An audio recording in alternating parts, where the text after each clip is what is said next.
All right, can everyone see the slide here? I'll say yes for Okay, me. Yeah, okay. and yeah, let us know in the chat. Like attendees use the chat feature and let us know if they have also question. Yes, Steve. Okay. Good. Okay. So good evening, everyone. We'll get started here. I am really excited to present to you again to the Northeast Ohio chapter. This is probably my fourth presentation I've given. But anyways, tonight's topic is called Disciplined Agile, Choosing and Evolving Your Way of Working. Back in June of 2020, I presented at a high level uh, to the chapter an introduction about Disciplined Agile. This was shortly after PMI had acquired Disciplined Agile, and we were, I was kind of new to everything, to the subject, and the goal was to just spread around to the chapter what it was and kind of what the purpose is behind Disciplined Agile. But tonight's discussion will be more focused, specifically how to choose and evolve what's called your way of working, or your WOW is what it's actually called. The idea, some of you may be wondering, well, what does that mean? Well, the idea behind agile and business agility is that teams should be allowed to own their way of working. They should be able to choose the best way for them to accomplish their goals and deliver value to their stakeholders. Teams should be able to evolve how they work based on what they learn, um, and how to continuously improve based on what they learn. That's really what the focus of tonight will be. The agenda, going to kind of go over a few areas. We're going to start out with talking about why disciplined agile, sort of like what is disciplined agile. Just going to give a quick review of it. Then we're going to get into the disciplined agile mindset, which is really important to understand for teams that are adopting the disciplined agile toolkit and the delivery, disciplined agile delivery. And then we're going to talk about, well, what's the strategy behind using disciplined agile? And then we're going to talk about evolving your way of working. Once you kind of establish your way of working, how do you continuously improve and get better? Because right, that's the goal of agile. One of the main goals is to continuously improve. So I want to point you out to some reference material. If you are a paid PMI member, you can actually go to this link here, um, and I can post it later, as if anybody is interested, or we could send it, Amir, maybe we could send it in a follow-up message. But if you go to pmi.org/disciplined agile and into the books section, you should be able to download a PDF copy of the Choose Your WOW. Um, this is basically what most of the presentation is based off of, concepts in the Choose Your WOW book. So it really works the same way it would as if you were downloading the PMBOK guide, and you have to put your password in, and it comes in a PDF format. So just an FYI for those of you who, if you're interested, I'd strongly suggest reading it. It's really a cool thing. Um, so we're going to dive right into it. Why disciplined agile? Well, for those of you who are unfamiliar with disciplined agile, it may appear to be overwhelming at first, and that's okay. The reason is because it contains a huge toolkit of strategies that can be used in almost any type of project situation. It's a hybrid approach to agile with literally thousands of best practices that teams can apply to their specific situation. Agile is really, it's not a one size fits all approach, and that's pretty much the case with all other methods, methodologies, and ways of working. Each team is different, but the thing about DA that's really, and I'm going to use DA interchangeably with disciplined agile. is it really fills those gaps that Scrum and the other frameworks intentionally leave out. Um, Questions and things like, how do you scale Agile across the enterprise? How should Agile projects be governed? What types of metrics should be used, both at the team level, but at the organizational level as well? How do we manage risk? How should you manage risk across projects in the organization? And more importantly is, how do you change your way of working as products change, as the organization changes, even as the economy changes? You have to evolve. And disciplined agile, I want to be clear, it is a toolkit. It's not a methodology.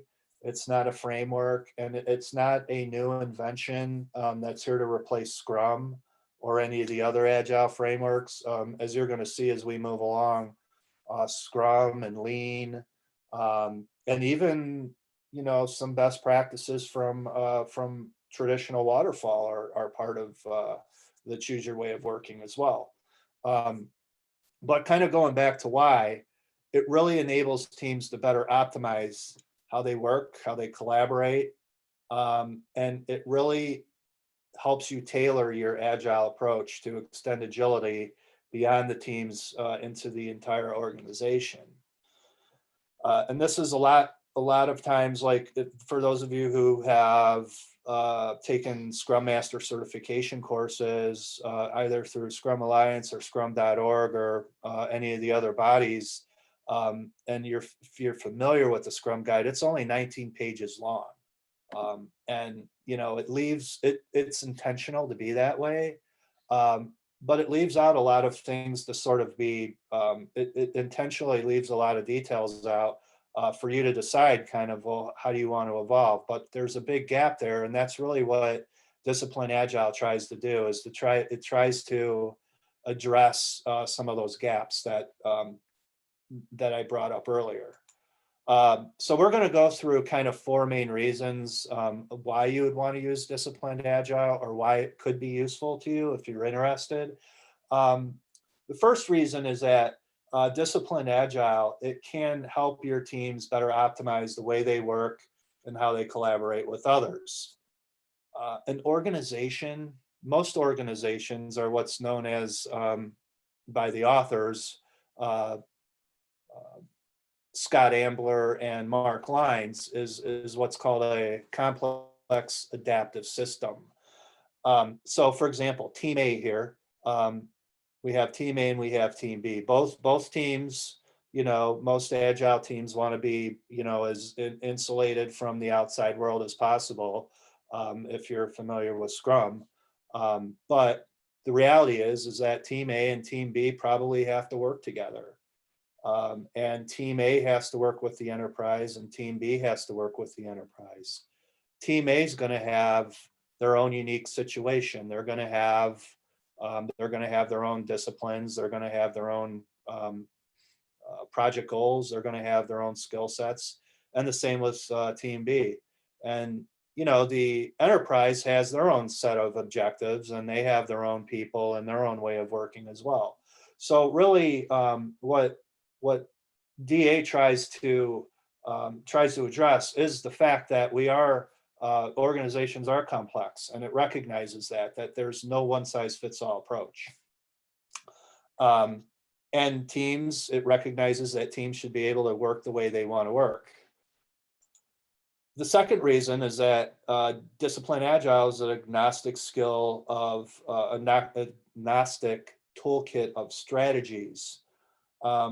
It adopts a pragmatic approach from a wide range of sources, from agile sources, from lean sources, traditional sources. And the way of working does a really good job of putting those into context so that you really don't have to. It's agnostic, and it's not restricted to the ideas of just one single method. It provides you with choices, and it provides guidance, and it's almost like a consulting knowledge base of lightweight advice for you to choose techniques that are most appropriate for the situation you face. which could lead to better decisions and better outcomes. So here's kind of a quick example, and we're going to get into this a little bit further as we move along. What you're looking at here is what's called a goal diagram. And this is a goal diagram for just one of the goals called secure funding. And I want to point out a few things here before we kind of go through more of the toolkit later on. And I have a good example to show you where we're going to get into this in a little bit more detail. But within a goal diagram, there are different decision points. And these are decisions that teams typically would have to consider when they're securing funding, specifically more for an agile type of project. You have to, teams need to think about the funding strategy. They need to think about the funding scope, and they need to think about how they access those funds. And then within each of these decision points, there are options. There are options for choose funding strategy.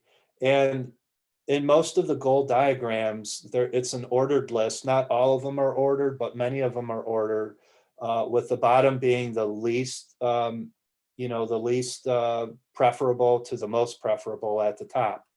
Those that are in bold, these ones are kind of like good starting points.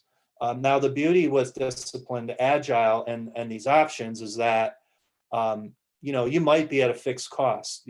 Maybe that's all you can do right now. Maybe that's what your finance department says, that you have to do a fixed cost, and that's fine. We're going to get into this in a little bit, but as you move along and you try to evolve your way of working, you can look at as things evolve at some of the other strategies and how you can get there. So we'll get into this a little bit more. The third reason is that DA enables teams to tailor their way of working at scale. So what you're seeing here is called a diagram. It's called Tactical Scaling Factors chart. And really, this is to help you understand your context, and it addresses 6 dimensions. Every team's in a unique situation. But the point here is that there's much more to scaling in an agile framework or an agile environment than just team size. You have to think about the domain complexity. Is it a chaotic domain environment, or is it straightforward? The technical complexity. You have to think about compliance, the organizational distribution, geographic distribution, many things that are addressed in Disciplined Agile. And the fourth reason, but these aren't the only 4 reasons, but Disciplined Agile enables you to extend agility beyond teams to the entire organization. And I'm going to give you a quick example here of how DA scales across the organization. What you're looking at here is a process blades chart, and each of these hexagons are called process blades, and they represent different areas of the organization at different levels. But it all kind of starts down here at the very bottom with the foundation layer. The foundation layer captures the fundamental skills and knowledge required for business agility. These are things like principles and promises and guidelines, the framework you want to use, whether it be an agile type of framework or a Scrum type of framework or a lean Kanban type of framework, or maybe it's a serial framework, maybe because that's where you're starting out as you first initialize your way of working. But it also addresses roles, teams, and your way of working. The next level here is what's called the Disciplined Devops layer, and this captures how Disciplined Agile helps streamline solution delivery in an enterprise. It's kind of like the combination of software development and operations. So it addresses a bunch of different areas here, such as security, data management, release management, support, and IT operations. The next layer is the value stream. And these are such things as R&D, business operations, strategy, governance, marketing, continuous improvement, and sales. Now, if you notice these process blades here, these are shared with both at the kind of at the team level and also at the enterprise level, because they can, it depends on how far you're scaling. Each of these strategies cross into, they kind of cross the entire organization. And then at the very top, we have the Disciplined Agile enterprise layer, and this is the layer that captures the organization, the processes that are required to support those value streams. And the reason this is important to look at this is because, when you look at the individual frameworks, they leave a lot of this out. A lot of this, the decisions that you have to make at these different levels, you're kind of left on your own to try to figure it out or to try to mesh something in with something that's already there. And it's a challenge, but I will say that this takes a lot of time to evolve into a model like this. It doesn't happen overnight. So this next slide represents what's called the DA flex cycle. And really the point of this is, if we think about the value stream of that Disciplined Agile addresses, it basically starts and ends with customers, both internal and external. And it's a life cycle that starts with the customer and their needs and their strategies. And it goes into product management and how that product is going to be managed, and creating what's called minimum business increments. To relate that could be also related to what's called an MVP, or a minimum viable product. DA calls it MBIs. And then it goes into the actual implementation of where you run your sprints or your iterations, or if you're doing Kanban, it might be something different. And then delivering that value. And then, learning from that, it's about learning, and then it goes into the business operations, where the value is then delivered to the customers.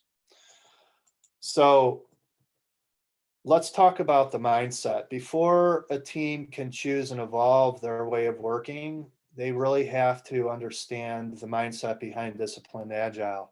And that's a combination of principles, promises, and guidelines.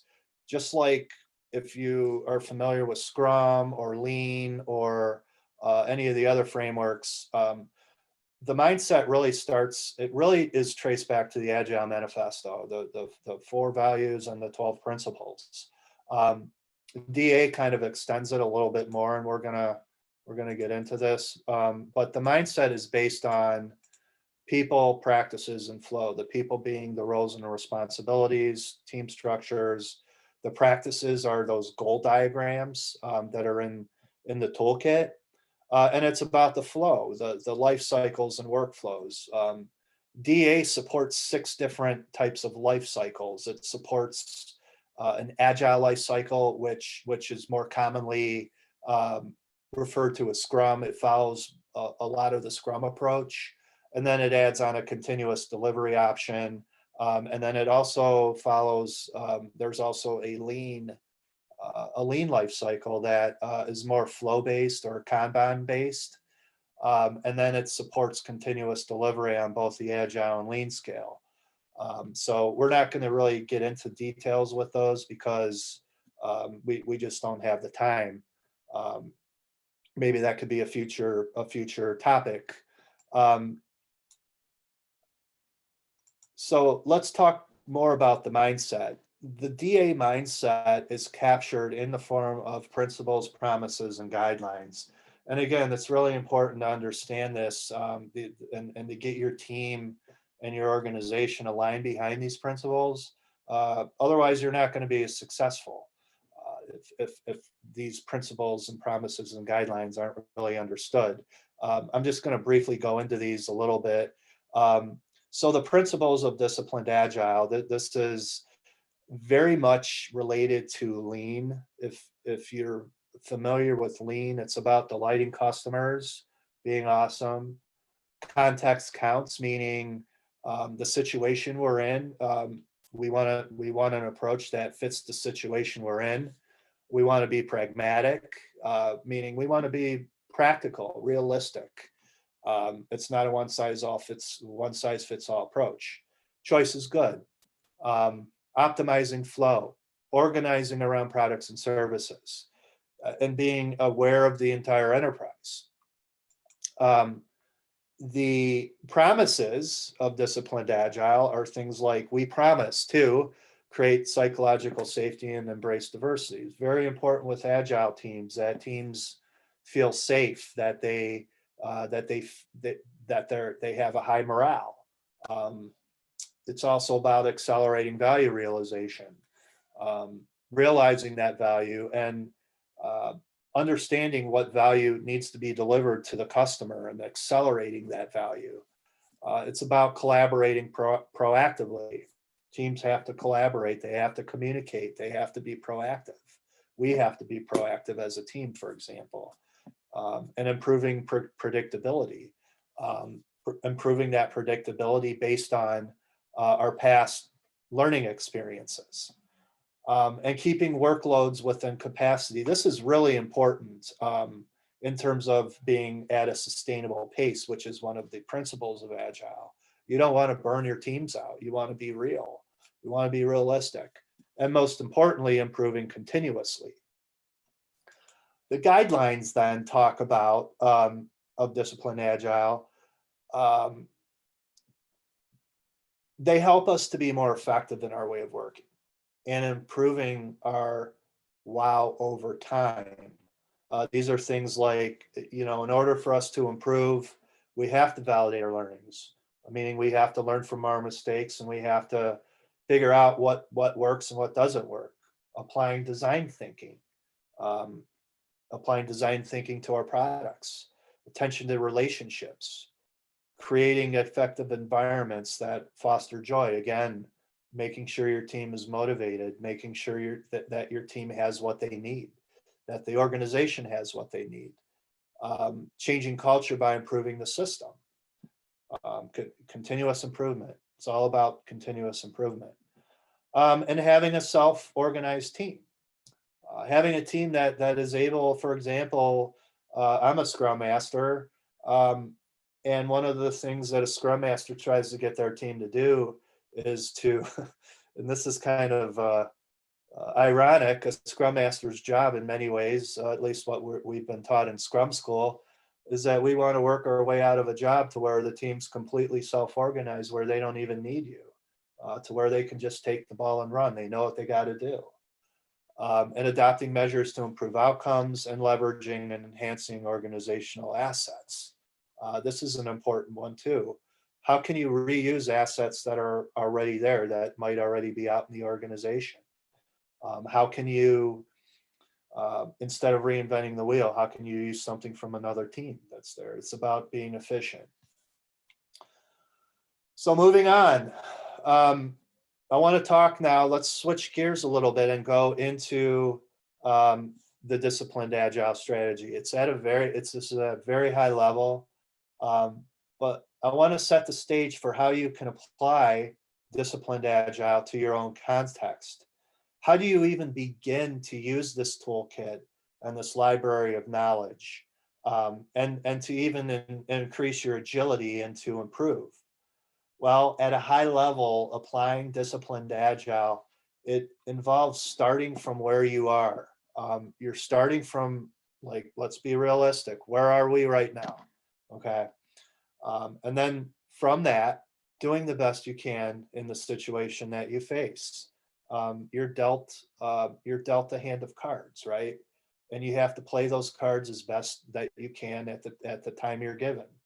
And then always striving to get better. So this means doing the best that you can and trying to get better as you move along. Agile and the frameworks are very,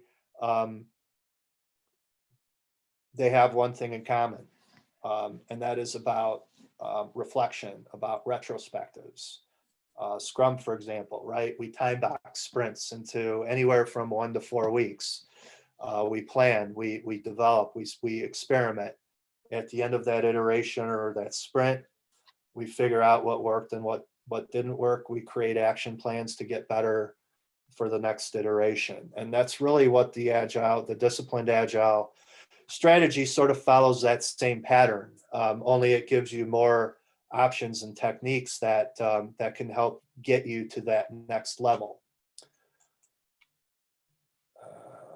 So choosing and evolving, choosing your wow and evolving your wow, it requires time investment. It does. It's not something that's, I'll be honest with you, like any other type of transition, if you've ever been involved in one, it doesn't happen overnight. It takes time. It could even take years.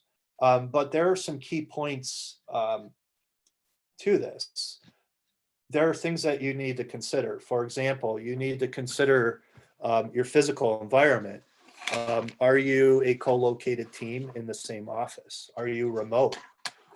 Is your team distributed across the world?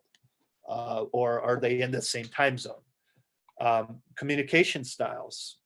How do we communicate? Are we face to face? Are we using web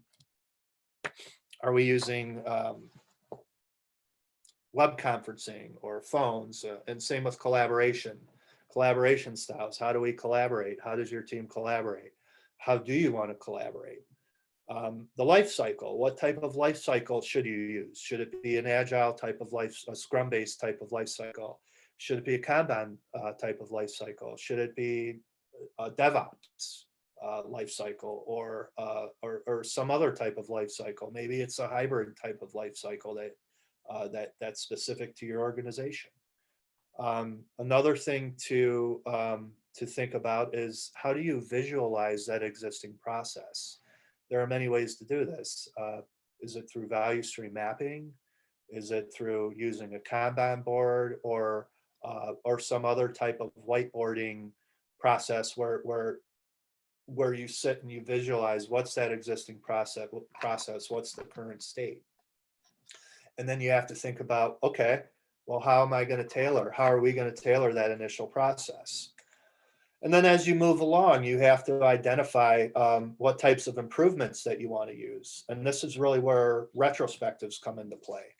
And there is a specific method for doing retrospectives that is very effective. There's different ways to do retrospectives, or maybe it's a survey that you want to send out to your team to figure out what types of improvements they want. There's all kinds of options you have there. Reusing those known strategies, reusing some of the organizational assets that are already out there. Again, don't reinvent the wheel. And then implementing those potential improvements. How are you going to implement those improvements? Is it something that you're going to create a new project for, or a new feature, or some other strategy that the organization may take up at one point? Capturing that way of working and sharing the improvements with others. And lastly, how are you going to organize your tool environment? Things like continuous integration, continuous delivery, and some of the other technical aspects of how you're going to work as a team. So as you can see, there's a lot to take into account when you're choosing and evolving your way of working. So let's kind of move ahead to another topic, and this is kind of going to lead us into what's called guided continuous improvement. This takes continuous improvement to the next level, and this is really a big part of Disciplined Agile. What Disciplined Agile addresses in terms of how do you get above just that, when teams start out in Agile, what ends up happening, or like really with any other type of improvement, of adopting a framework, they hit a plateau. The productivity goes down a little bit, and then it plateaus. But an observation that's made by Disciplined Agile is that sticking to a defined, non-evolving way of working it will lead to a stagnation and limited benefits. So what the authors refer to, what the founders of DA refer to this is called, you get stuck in what's called method prison, where you're sort of stuck into what that methodology says, and you don't move out of it. For example, purists who are into Scrum, I'm not bashing them. Some of them are probably going to, yell at me later on if any of you are out there, but you'll meet some Scrum teams and a lot of Scrum masters who say we have to do it this way because the Scrum guide tells us so. And that's fine up to a certain point, but you have to realize you have to understand that things change, and it may not be suitable for the environment you're in. So what's wrong with taking a hybrid approach of some sort? So we're going to get into this, but let's talk about, in theory, when teams start using a framework, there's an initial learning curve and things do get better. And then eventually you're gonna really get better for a while. But over time, you're going to hit the limits of that framework and you're going to sort of plateau. There is a study out there, and here's the source, that basically says that agile methods are generally 7 to 12% more productive on average than traditional methods if used the right way. And the scaling frameworks such as SAFe and LESS, which is large scale Scrum, are maybe 3 to 5% more productive on average when those are implemented to try to scale up to the organization. So the improvement goes down. So what really tends to happen is very often Scrum or SAFe teams or other teams that are using a prescriptive agile framework, they plateau because they run into one or more issues that are not directly addressed by that framework.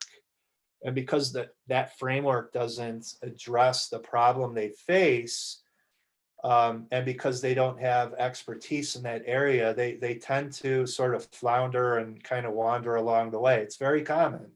I've seen it on my teams quite a bit. It happens, and that's really where the guided continuous improvement comes into place, which we're going to get to in a minute.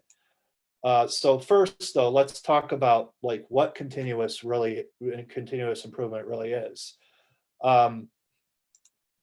So the Lean community has shown us that an effective way to evolve your process is to do a series of small incremental improvements. And this is a strategy called Kaizen.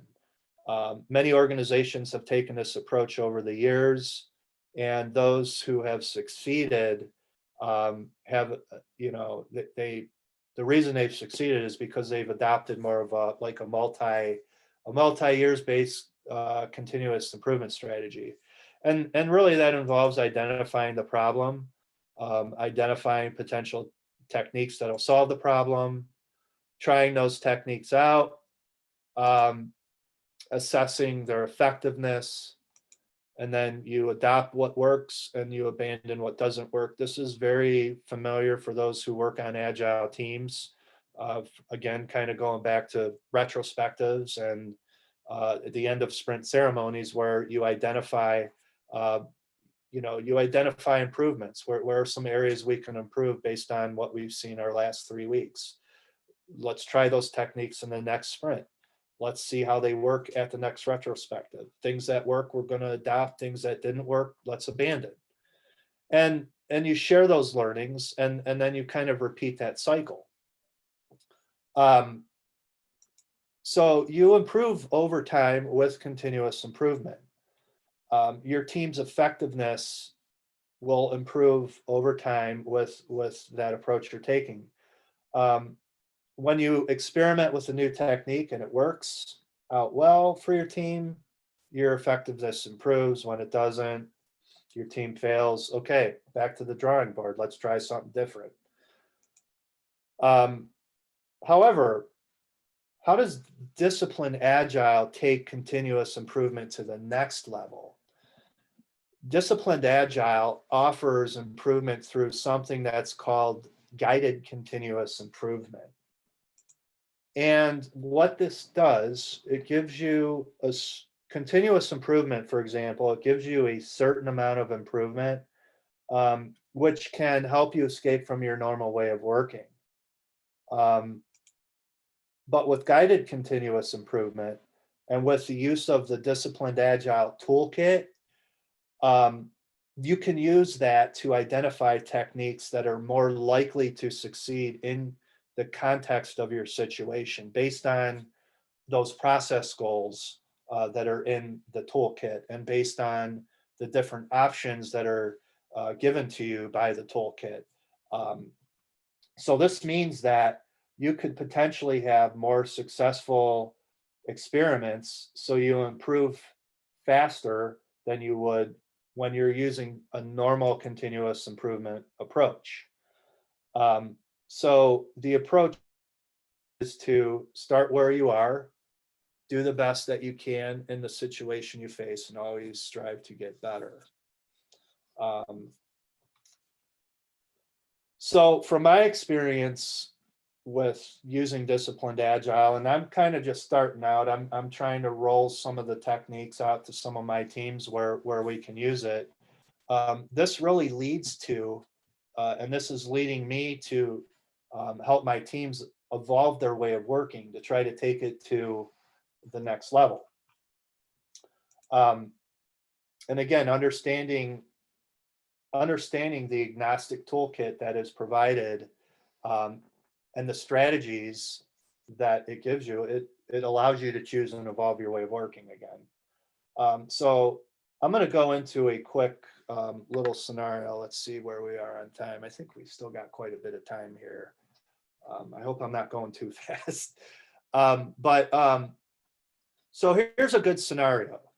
This is a really good example of a situation where teams new to Agile, they're required a lot of times when they're working, let's say the PMO might be very heavily process driven in a waterfall methodology.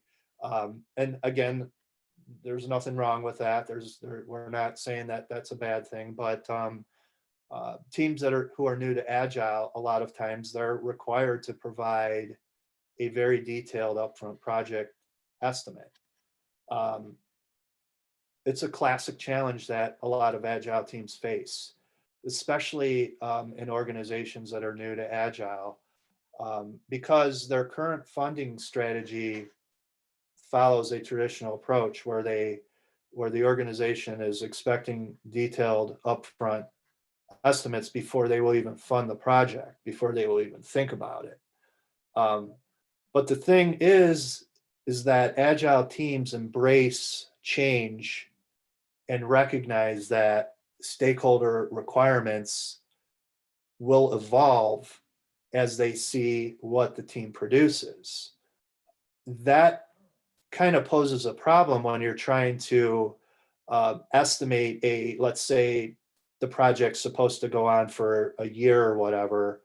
It poses a problem to provide that type of upfront estimate, exact estimate, even if it's within range.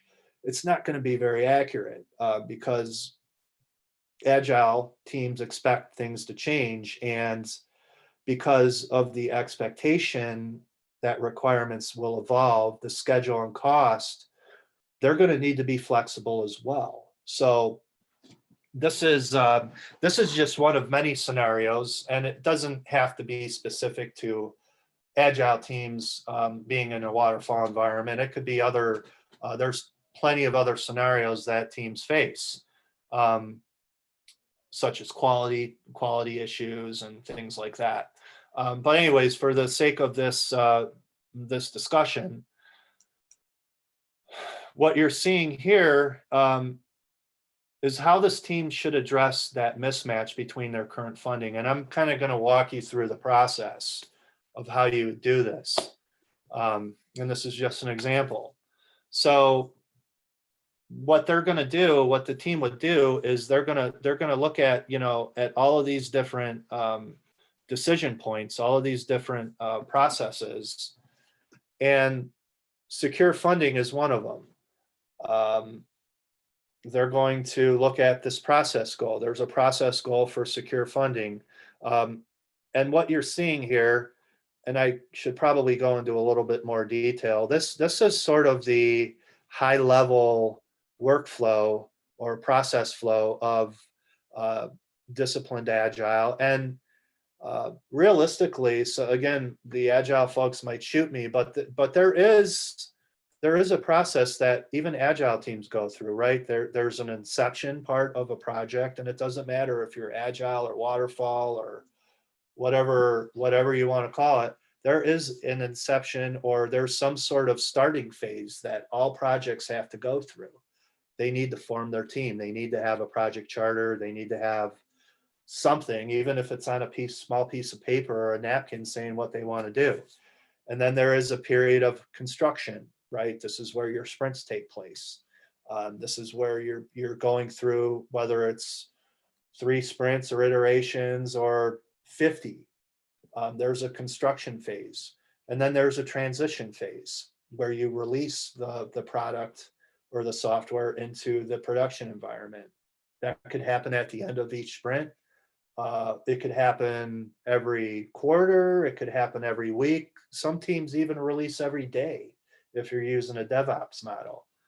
But anyways, kind of going back to the example we're talking about, the mismatch between the estimate being, how can we come up with a better strategy to provide a better estimate working in an agile environment with a PMO team that may be more waterfall based, is there is a secure funding process goal here. So when you come into the secure funding, again, we're gonna kind of go back into the process goal that we talked about earlier and the decision points. There are 3 main things that the team should consider. 3 important questions. How should the strategy be used to fund the team? What type of team is being funded? Is it a project team, or is it a value stream or a line of business? And how should those funds be accessed? So the current funding strategy that they are being forced to use right now is what's called the fixed price cost ranged funding strategy. And it's an issue because it's an agile team.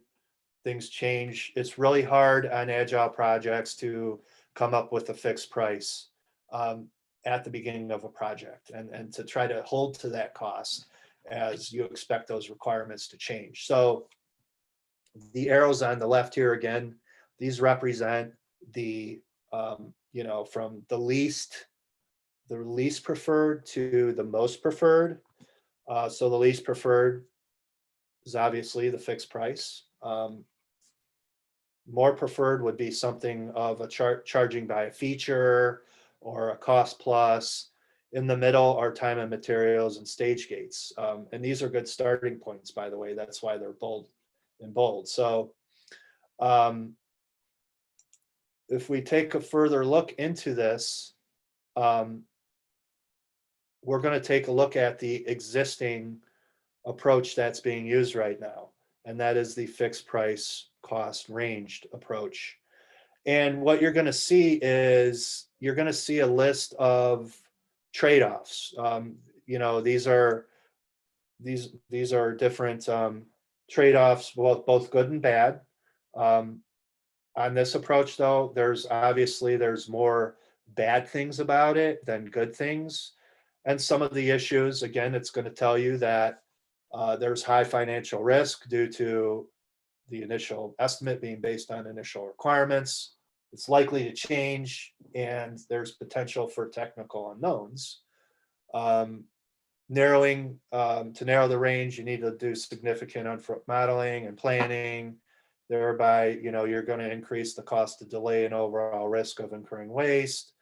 And many stakeholders will focus on the lower end of the estimate range. So these are some negative things about using that type of approach.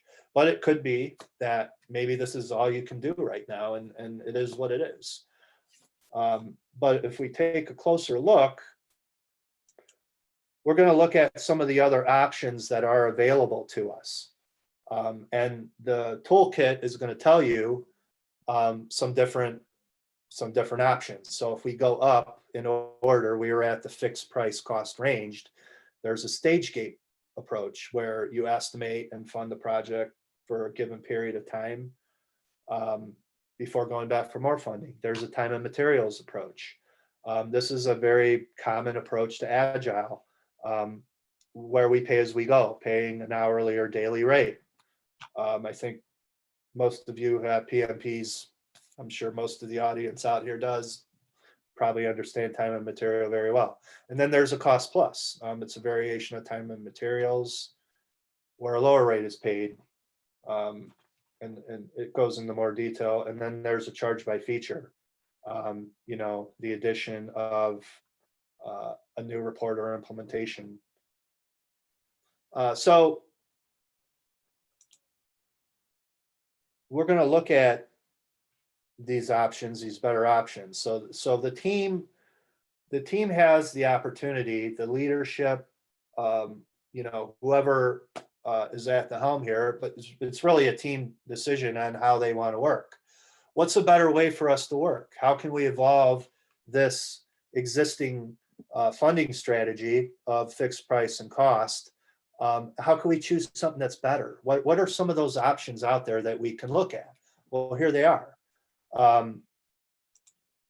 So we can identify some better strategies that we want to experiment.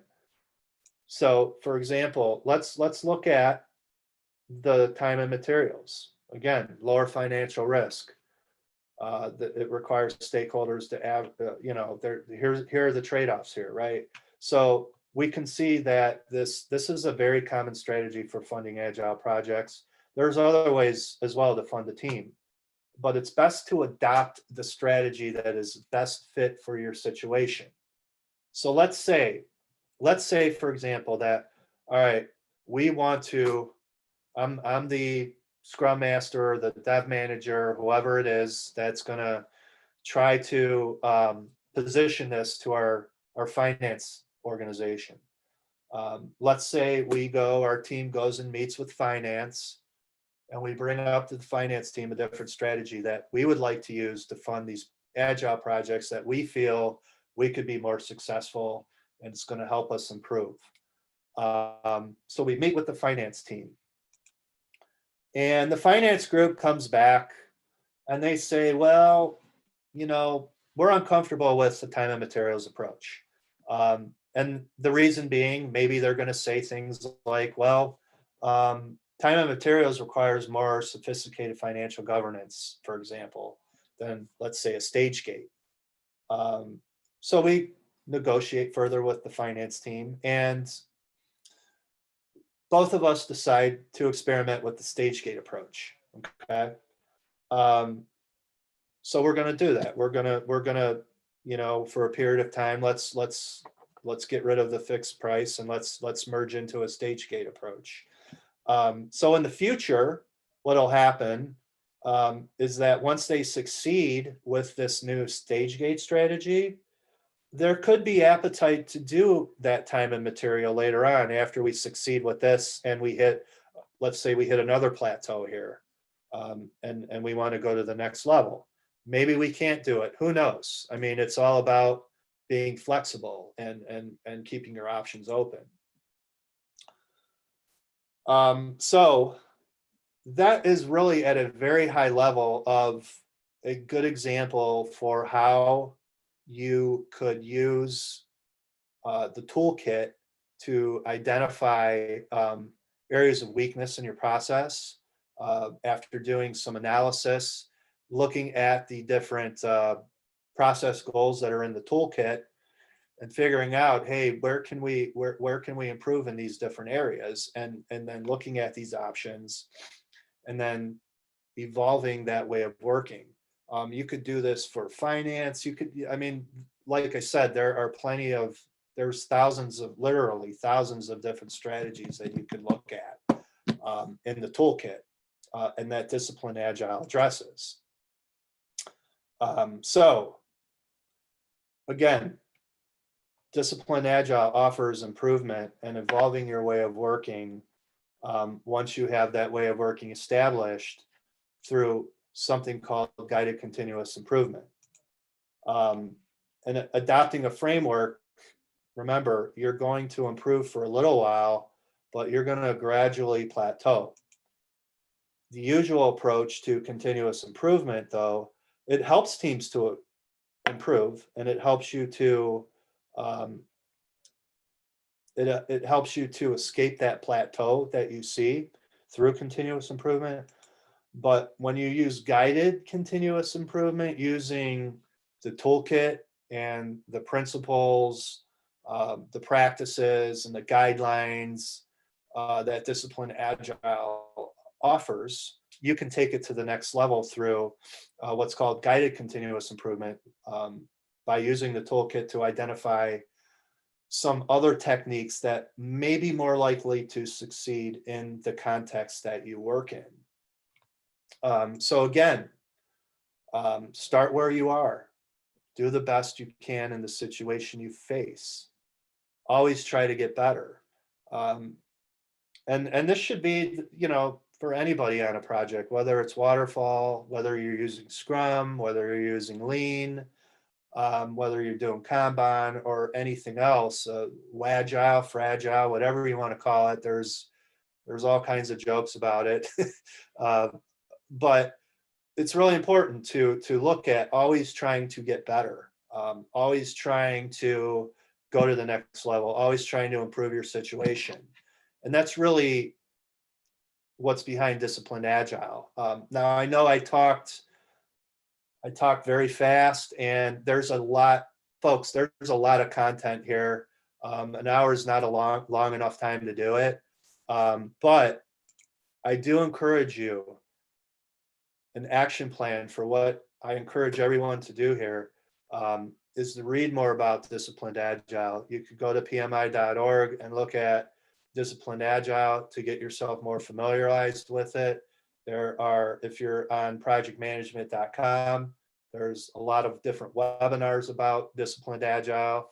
Download the book, Choose Your Way of Working. And there's also certifications that you can earn that PMI has just started to roll out. There's, the Disciplined Agile Scrum Master, there's Disciplined Agile Senior Scrum Master, there's coaching certifications that you can get in it. Lots of different opportunities. And the chapter, those of us here in the Northeast Ohio chapter, we're really set on trying to expand this knowledge. Like I said, this is the second discussion we've had of Disciplined Agile since last June. We plan on doing more discussions we're going to get some more speakers in to talk about it and to get you all some more context and some things to run with. And really, we're hoping that we're really hoping to grow it here in the future. So that's all I have. I want to thank everybody for joining me. Oops. I guess we can then, Amir, I don't know if it's time to open up for questions or. Yeah, Steve, it's, Tom, first, thank you, Steve, for this valuable information. Yeah, it's time for a question. We have one question on from Dominic. I understand the flexibility, but I wonder if too much flexibility, no fixed best practices gives PMs the opportunity to cut steps that remove the discipline of our process. For example, it seems too easy to say, oh, this project does not need a risk register, and we skip the discipline of forcing ourselves to really review potential risks. Thoughts? I wouldn't say so. I mean, so I wouldn't say that too much flexibility is a bad thing.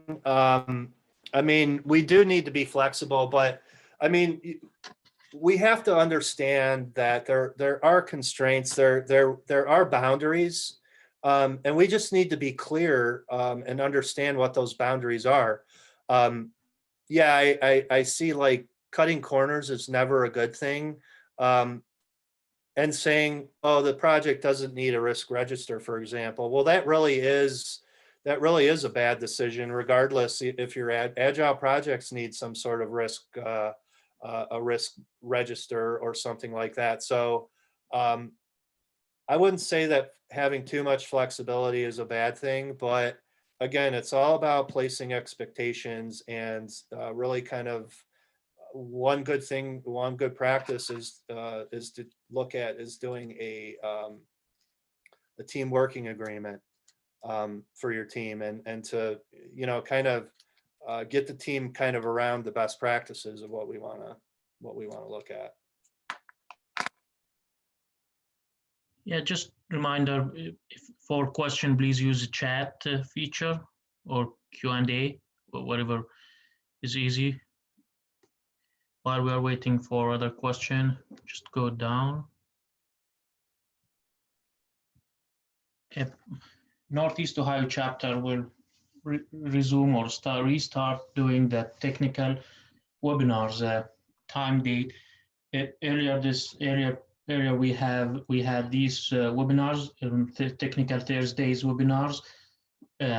We will restart doing these webinars. So if anyone likes to participate or speaks in these webinars, just let us know. Or if he knows someone likes to talk, just let us know. Email us and pbprograms@bminortheastohio.org, pmineo.org. Steve, we have another question, Steve. I've never heard time and materials being a good approach, more of a last minute emergency type situation. Well, no, that's actually a good question. In agile environments, they are more preferred only because we're working in time boxes, and we're not like scope usually remains flexible. So time and materials, it's been said that it's more of a best practice because at any point the customer can kind of pull the plug. At like a lot of times agile projects are funded by either a release or sometimes they could be funded by a sprint or a few sprints, and it's much easier to pull out of the funding when you find out after 2 or 3 sprints that hey, this project isn't going to work, so we're just going to kind of pull the plug. So that's really kind of the reasoning that I understand for it being more appropriate. But I mean, again, it really depends on the context. And that's really the advice that was given in the toolkit. We have another question. Do you see a reduced need for project managers as Agile become more prevalent? Role of master takes over? No, not at all. In fact, I'm a senior Scrum Master. Where I work, we have project managers, and they are needed. They're very needed, especially when we're talking about governance, project governance, and tracking the project funding. That position is not going to go away. Organizations still need project managers. So yeah, no. Yeah, another question, do the topics need to be Agile related? Do the tech? Topic, yeah, we have one question. Yeah, we have one question and answer is like, do the topics need to be Agile related? And we have another one in the no. Question you are looking at now. No, they don't need to be. No. I mean, the goal is, are you talking the topics in the toolkit? Yeah, and it could be, yeah. Jessica can type in the chat. Oh, no, I don't think they need to be. No, you can ask anything you want. Okay, and do the technique to agile related? Oh, sorry. So same question, but in different. What would yeah. You go ahead. Yep. So what would you recommend if part of the organization is ready to move toward a disciplined agile methodology, but other functional areas are not? I.e. IT is more comfortable than engineering, best practices and working through different needs. So it's very common. This is a very common situation. So let's say some of the organizations ready to move, let's say, for example, one of your project teams or part of your IT department wants to use Agile and they want to use Disciplined Agile. It's very common to start a small team or a couple of teams out using an Agile framework. And like the best way to start is using one of the Scrum frameworks, right? Just using a general Scrum or a Kanban type of approach is a very good starting point, to get a couple of teams up and running. Maybe you get a coach that comes in or somebody on your team who may have a lot of knowledge in it, to start transforming that team a little bit. And to get them to first of all, getting the mindset into the team members, getting them to run daily stand-ups, getting them to create a product backlog. And, you start in small little pieces like that, with maybe one or two teams. And the goal is to prove, do that experiment and show the value that Scrum's bringing or that another type of Agile approach is bringing. And then what you do is you start to build more buy-in to the organization. And then others will hopefully see the success you're doing and hopefully adopt it across the organization. But it takes time, it's never recommended to just do a huge big bang approach with it where let's just scrap everything and the entire organization is going to go Agile and we're going to force people to do it. That's not the way to do it. Just start with a few teams. It's very common to do it that way.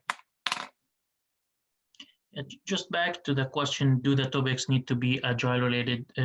This question regarding the technical webinars we are looking to start doing in Northeast Ohio chapter. No, it's not necessarily to be Agile. It's like you can discuss or talk about any technical subject like using Primavera, Tableau, Microsoft, some of these kind topics and areas we are looking to have speakers and webinars about it. Yeah, I hope I didn't say the wrong thing by saying that all of our topics are going to be Agile. I really just simply meant that one of the goals that we want to do is to bring more awareness into it because it is a growing area in project management. And it's really about being well-rounded, I guess is what I'm kind of saying. Just back, since you said about the topics, Agile and events in Northeast Ohio chapter, just quickly, you visit Northeast Ohio chapter website event list, you'll see some events there, coming events. Reminder, in March 9, we have a Super Bowl themed networking event. At 3/16, we have Women in Project Management Virtual Book Club. 4/6, we have a workshop evening with Dr. Tidsan from Transcontinental University. 5/4, May 4th, Project Leadership. You cannot manage a project to success. 5/13 is our Professional Development Day. 6/3, we have a joint event with a BMI Central Virginia chapter. It's integrating design thinking on your projects. And July 2021, we have an Agile evening. I think that's what you was talking about Steve that we will have coming Agile evening and talking about this subject as an Agile, along with other events and other topics. Yep.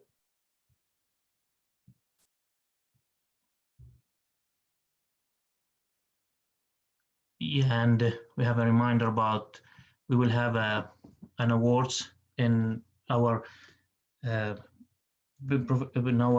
professional development day 5:13. We will give 3 awards there in this event. How to keep up with your BDUs along with the events that the Northeast Ohio chapter offering. You can visit these websites and these area to keep up with BDU, renew your credentials. This is the claiming code for this webinar, and a quick reminder, we will send these charts or this presentation to the attendees so that they can find the links there that you show Steve in your presentation along with this code.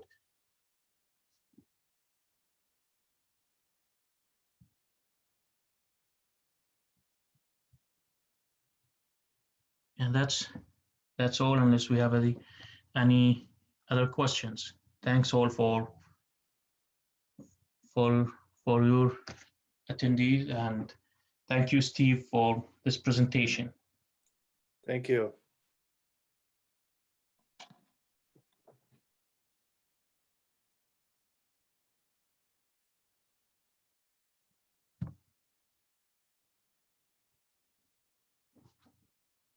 Thank you.